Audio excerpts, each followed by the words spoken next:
Morning, Steve Reed in Chicago with the morning grain comments. We have a little bit better tone in prices yesterday than yesterday. There was a rebound in the stock market yesterday after the Fed said they would come in and buy some bonds, which helped the stock market rally from its lows, and the stock market is higher overnight. Dollar's lower, crude's actually a little bit higher, but so is gold.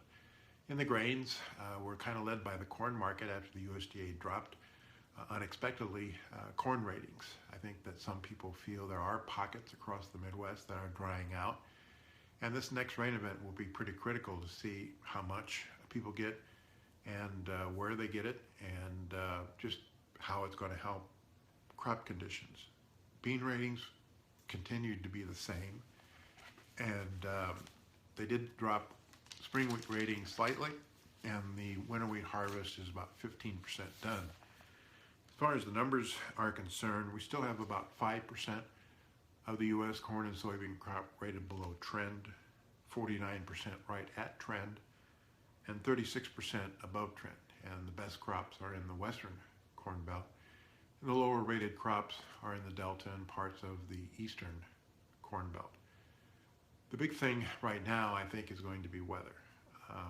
It looks like maps are again different. The American model has more widespread rain and heavier amounts that move across the Midwest over the next 7 days. The European model is just a little bit drier than that. So probably a compromise in the middle would be everybody's going to get a drink of water over the next 7 days. But the question is it enough?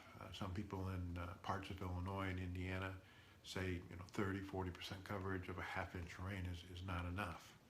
So as the summer progresses, I think that some of the heavy rains that we saw this spring will probably slow down. It'll be kind of more of a old-fashioned summer weather in which rains will be coming in and out, temperatures will be warming, but we won't really actually see any areas that have above normal temperatures.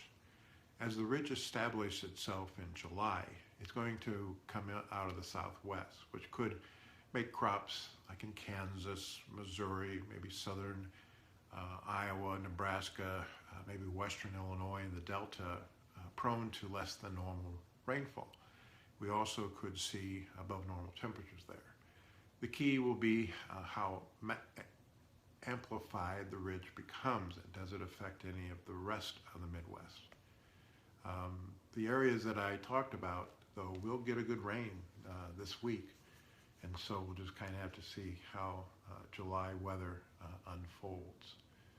As far as demand is concerned, we'll be watching the soybeans China buying. They bought yesterday, and we'll see if they continue to buy. They have a lot of buying to do to reach the USDA's export goal.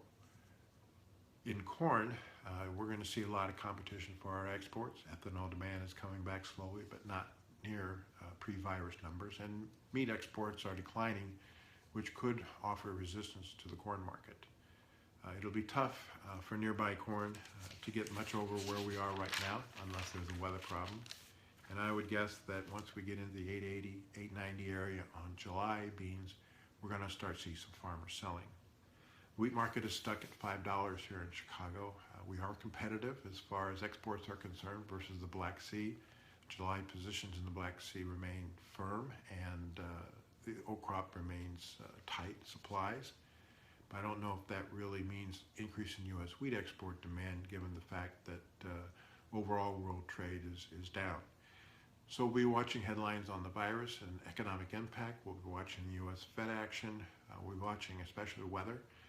And then down the road, we'll be watching to see how demand picks up for U.S. products. As always, these are my thoughts and not those of ADM or ADM Investor Services. Have a safe and profitable trading day.